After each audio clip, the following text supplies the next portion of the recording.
CBSE 2026 का ये जो कंपार्टमेंट एग्जाम आपका 15 जुलाई को होने वाला था, अब इस ओएसएम के चक्कर में ये एग्जाम 100% डिले होके ही रहेगा। एक बड़ा अपडेट है उन सभी स्टूडेंट्स के लिए जो कंपार्टमेंट कैटेगरी में आते हैं, तो वीडियो को एंड तक जरूर देखिएगा। बच्चों, सबसे पहले बात करते हैं इस ओएसएम स्कीम के चक्कर में।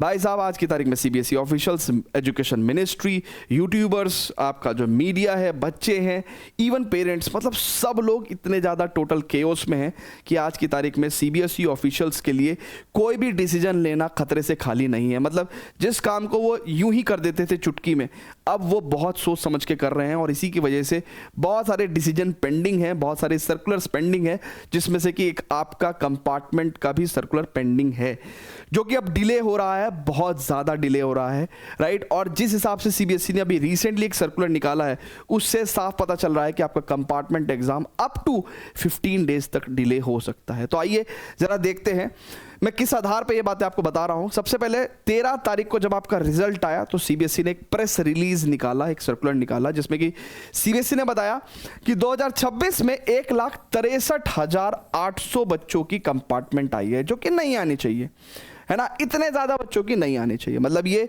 पिछले साल भी 1.5-2% ज़्यादा हो गया है। जिस कैटेगरी में बच्चों की परसेंटेज कम होनी चाहिए थी, मतलब ये फेलियर कैटेगरी है, कंपार्टमेंट कैटेगरी है, बच्चों को इंप्रूव करना चाहिए, राइट। यहाँ पे और बच्चे और ज़्यादा बढ़ रहे हैं, ये हमारे सिस्टम का फेलियर है।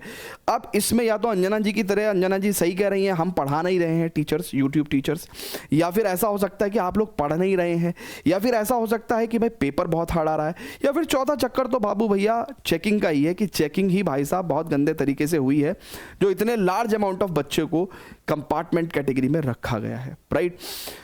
अब इसी सर्कुलर में जिसमें ये इंफॉर्मेशन दी गई थी, उसी सर्कुलर में 13 तारीख की, 13 मई की बात कर रहा हूं, उन्होंने पहले ही बोल दिया था कि कंपार्टमेंट का पेपर तो 15 जुलाई को होगा, सिंगल डे पेपर होगा।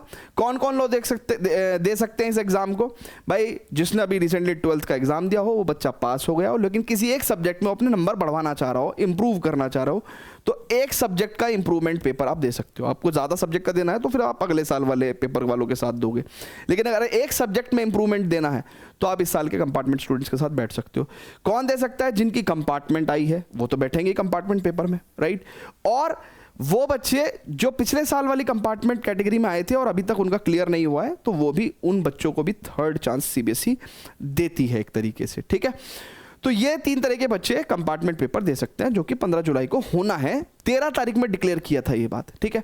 फिर उन्होंने साथ में ये भी बोला कि यार 2 जून 2026 से लिस्ट ऑफ कैंडिडेट्स का रजिस्ट्रेशन स्टार्ट हो जाएगा, है ना। ये ऑनलाइन होता है, स्कूल वाले करते हैं, स्कूल वालों का एक एफिलिएशन नंबर होता है, कुछ पासवर्ड होता है, जो कि वो सीबीएसई पोर्टल में जाके रजिस्टर करते हैं, आपसे पैसे कलेक्ट कर लेते हैं, ठीक है।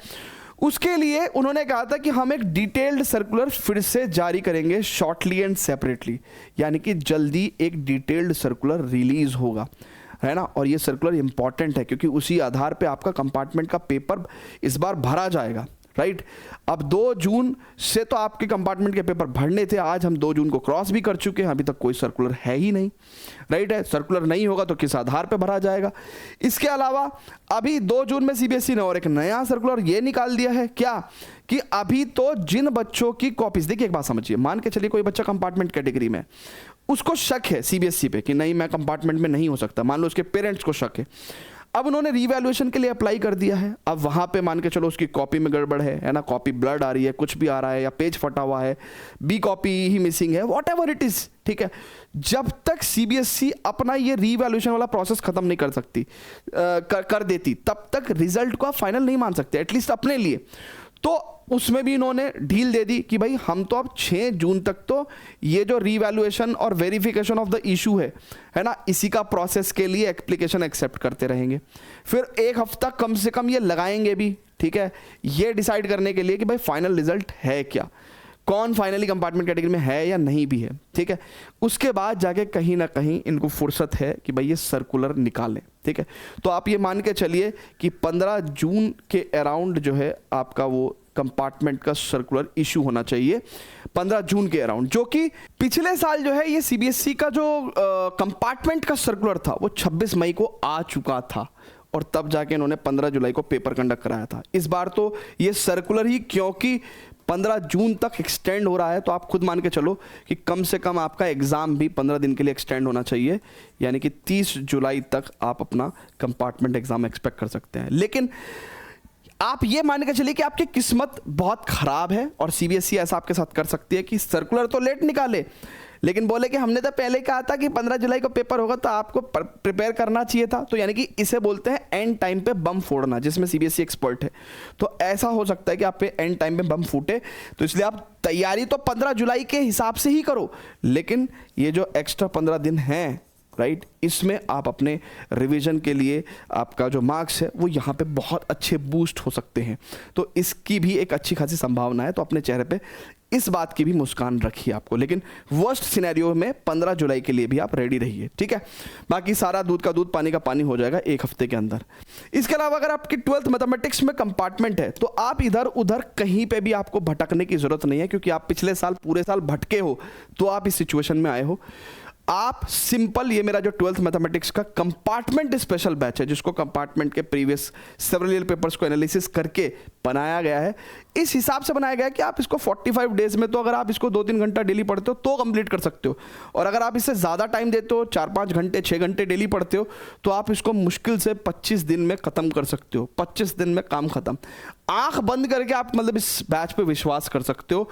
हमने पिछले साल भी कंपार्टमेंट बैच के थ्रू बहुत अच्छे तादाद में बच्चों की कंपार्टमेंट क्रैक कराई है, ठीक है। और ये है भी बहुत अफोर्डेबल, 899 रुपीज़ में आप इसको ज्वाइन कर सकते हो। इसका लिंक आपको डिस्क्रिप्शन में मिल जाएगा। मतलब इस बैच में डिफरेंट क्या है, देखिए, चीज़ें, इतना टाइम है नहीं आपके पास, आपको भी पता है कि आपके पास मुश्किल से 40 दिन है, ठीक है। अब आप बहुत ज़्यादा लंबी लंबी जो किताबें हैं, सारे के सारे चैप्टर्स एनसीईआरटी का एक एक क्वेश्चन नहीं कर सकते, सारे के सारे पीवाईक्यूज नहीं कर सकते, सारे के सारे एमसीक्यूज नहीं कर सकते। तो इसमें खासियत क्या है कि हमने इसको चैप्टर वाइज स्मार्ट बनाया है। Chapter wise quick theory revision, मान लो किसी चैप्टर का आपका 2 महीने का गैप हो गया है ना, तो 20 से 30 मिनट की एक ऐसी थ्योरी है कि आप उसमें मतलब प्रॉपर्ली पूरे चैप्टर को ही रिवाइज कर लोगे, सारे फॉर्मूले, सारे कॉन्सेप्ट, ठीक है। हर चैप्टर के मोस्ट इंपॉर्टेंट एनसीईआरटी क्वेश्चंस, मतलब जो आने की पूरी संभावना है ना आपके एग्जाम में, ठीक है। ऐसा तुक्के से नहीं, मतलब कंपार्टमेंट पेपर्स को एनालिसिस करते हुए, और जो कि highly important and expected question है, सारे वो लिए हुए हैं। मोस्ट इंपॉर्टेंट एमसीक्यूज क्वेश्चन आपको मिल जाएंगे chapter wise, most important PYQs मिल जाएंगे आपको चैप्टर वाइज, ठीक है। और उसके बाद chapter wise most important case study questions मिल जाएंगे आपको पास, chapter wise most important miscellaneous questions मिल जाएंगे, और कंपार्टमेंट स्पेशल गेस्ट पेपर आपको मिल जाएंगे इस बैच के अंदर। आप इससे पढ़ाई करो, 4-5 चैप्टर खत्म करो, और उसके बाद कोई भी किताब क्वेश्चन एनसीईआरटी से या पीवाईक्यू से उठा के सॉल्व करने की कोशिश करो, राइट। अगर आपने अच्छे से पढ़ा है तो आपसे सॉल्व हो जाएगा, ठीक है।